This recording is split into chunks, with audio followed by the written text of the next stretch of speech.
Today, I wanted to point out some sleepers or underrated edge players in the 2024 NFL Draft. Some of these guys have had their names out there, but I still think they're underrated for where they're being forecasted in the draft.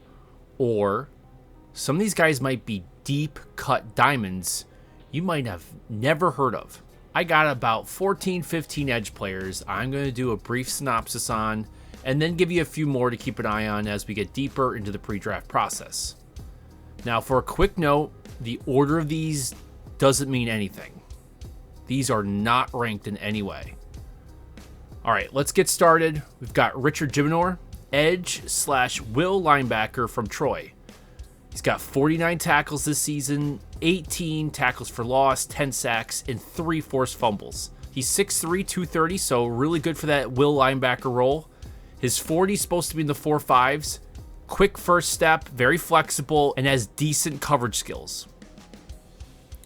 Next, we got Javontae Jean-Baptiste, edge D-end from Notre Dame. 51 tackles this season, 6 sacks, 1 forced fumble, and 1 field goal block. He is 6'5", 260. His 40 at 260 is supposed to be 4.7. Again, very quick, flexible, and very long, really long arms. Next, Justin Blazek, edge from Wisconsin-Platteville. Now, he's got 60 tackles, 8.5 sacks, 17 tackles for loss, and 2 INTs. So plays a really good linebacker role as well. He's 6'5", 245, super long. His shuttle is supposed to be in the 4.3s. He's got that quick first step. Again, versatility between being a linebacker and edge. And once again, very, very long. After that, I've got Steve Linton, edge outside linebacker from Texas Tech. Only 22 tackles, 3 sacks, 3.5 tackles for loss, and 2 forced fumbles. But again, we're looking at a guy who's 6'5", 235. His 40s is supposed to be in the 4.6s. Another quick step, flexible, and again, very long arms. Now next is his partner in crime, Myles, edge from Texas Tech. He's got 32 tackles, 3.5 sacks, 6.5 tackles for loss, but he is 6'6", 280. Now his 40 for being in 280 pounds is supposed to be 4.8. He's super powerful and has an 86-inch wingspan. Next we have Jaylen Harrell, edge from Michigan. 31 tackles, 7.5 sacks, 10 tackles for loss, 2 forced fumbles. Now he's more of a speed upright edge rusher. He's 6'4", 244. His 40 is supposed to be in the 4.5s. Really dynamic, really great change of direction, quick step, and again, showing great coverage skills. After that, we got Mohammed or Mo Kamara, edge from Colorado State. Awesome stat line. Led college football in sacks for a very long time. 56 tackles, 13 sacks, 17 tackles for loss, and 2 forced fumbles. He is 6'1", 250, 40 in the 4.6s. He's relentless, ultra high motor, another good quick first step guy, and he's got plenty of moves. All right, another one of my favorites here is Xavier Thomas, edge from Clemson. Now his stat line, not incredibly impressive. He's got 25 tackles, 3 sacks, 4 tackles for loss, and 1 forced fumble. He's 6'2", 245. Are you ready? He's supposed to be in the 4.4s. This guy's got burst, and he's vicious when he hits. And very interesting, he's very fluid in his movements, and he can bend the edge. All right, next we have Yabi Okeanoma, edge from Charlotte. Big transfer guy from Alabama, then to Michigan, then to Charlotte. Following Coach Poggi. 56 tackles, 5.5 sacks, 11.5 tackles for loss, and 1 forced fumble. He's 6'5", 245. Another big dude who's going to run his 40 in 4.6s. He's very explosive, very fluid, and flexible. Next, we have Sundiata Anderson, edge from Grambling State. 60 tackles, 5 sacks, 11.5 tackles for loss, and 2 forced fumbles. 6'5", 240. 40 supposed to be in the 4.7s. Really nice quick burst. Again, another guy with a relentlessly high motor and long. Next, AJ Simon, edge from UAlbany. Stat line is stacked. 55 tackles, 12.5 sacks, 21.5 tackles for loss, and 2 forced fumbles. 6'1", 267. 40 looks to be in the 4.7s. Another guy with a crazy amount of burst. He's got a solid technique and an awesome edge setter against the run. Next, Elijah Roberts, edge/D tackle from SMU. I have him at 37 tackles, 10 sacks, 12.5 tackles for loss, and 2 forced fumbles. Big dude, 6'4", 278. Looks very much like a good solid D tackle. His 40s and the 4.9s. This guy's got power. He can play in the gaps. Good instinct. And again, versatile. Can play all across the line. Now, my next guy is a deep cut. Lubert Danellis, edge from Benedict. Stat line for the season, 47 tackles, 10 sacks, 18 tackles for loss, 1 forced fumble. He's 6 foot, 255. The guy's thick. He's going to run his 40, probably like the 4.8s.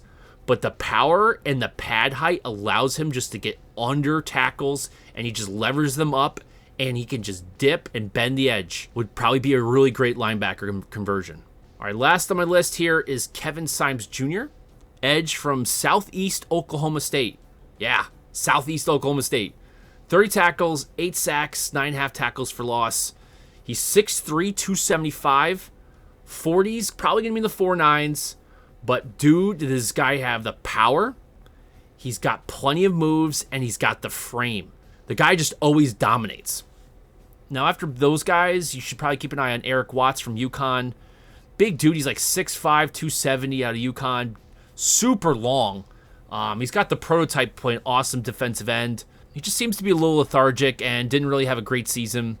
Another guy to keep an eye on is Jesus Gibbs from Townsend. I thought he was coming out last year, but he went back. Had another solid year. Guy to keep an eye on, especially for like a UDFA. Another day 3 guy you might want to keep an eye out is David Walker from Central Arkansas. He's got a solid stat line. Rumored to have decent testing scores. Just keep an eye on him. Solomon Byrd from USC. The guy's got an awesome spin move. Probably more of a speed and upright edge. Just got to see if he can probably play a little bit of coverage. Now, there's a few other like deep cut or underrated guys that I've already covered or going to cover in individual videos. First one being Jalix Hunt from Houston Christian. Keep an eye on him. Outside linebacker with good edge potential. Marshawn Nealand from Western Michigan. Love that guy. Probably can play more of a linebacker role at the NFL level. Very Parsons-esque. And then finally, Javon Solomon from Troy. So Richard Jibunor's partner in crime. I think he had like 13 sacks this year. The guy's a machine. It'd be interesting to see where he can play at the NFL level. Of course, there's a long list of other guys that can probably be on this list. But point being to this is that this edge class at the beginning of the year, I had probably like maybe 10 guys I was really excited about. Now, a lot of these guys replaced the really big studs from last year's edge class and were just able to shine this year. So they filled in, and the edge class all of a sudden became pretty solid. Now, for me, I've been covering the Patriots and have been working on this draft for a while now and have spent a good percentage of my effort on the edge position because the Patriots have Uche and Jennings up for contract this offseason as a free agent. Plus, Mack Wilson Sr., who's also a free agent, played a lot of pass rush reps this season. So it is an offseason concern. In addition, we don't know about Judon coming back from his bicep. Plus, he's a free agent next season, and we don't know how long Dietrich Wise is going to be around. So the edge is a major concern this offseason for the Patriots. Moreover, edge is one of the most important positions in the NFL. In terms of impact, they are only second to the QB, which actually makes sense if you think about it, since the primary impact of the QB is edge rushers. If an edge rusher is having a really good game, the opposing QB is being pressured and sped up. If the edge is not having a good game, the QB has plenty of time and can scramble and can run and ad-lib a lot more. So, edge needs to be a focal point almost every draft. Therefore, having names like these guys defined on day 3 or possibly UDFA can be a nice pickup and add depth to position. Again, some of these guys are known and are underrated, and some of these guys are completely dark horses.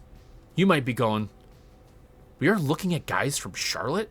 Well, yeah, Ayabi was a Bama recruit and then transferred to Michigan before moving with Coach Pogge to Charlotte. Or perhaps you're looking at some of these guys' stat lines and saying, Xavier Thomas only had 3 sacks last year. How is he a good edge player? Well, Xavier was playing an edge role on a defense that has Ruka Horahora, Tyler Davis, Jeremiah Trotter Jr., Barrett Carter, and a slew of other defensive studs to take snaps and stats from Xavier. It's not like he had an amazing amount of opportunities. Now you might be busting on some of these guys that are on the FCS level. Well, some of these guys from the FCS have been showing up to all-star games and showcases and have been touted for their ability to take on Power 5 linemen in drills. These are just things to remember, and also a bunch of names to watch. Anyway, what do you guys think about these guys? Have you heard of them? What do you think about them? Should your team target them? Should the Patriots target them? Let me know in the comment section below. If you like this content, please like and subscribe. And as always, thanks for watching.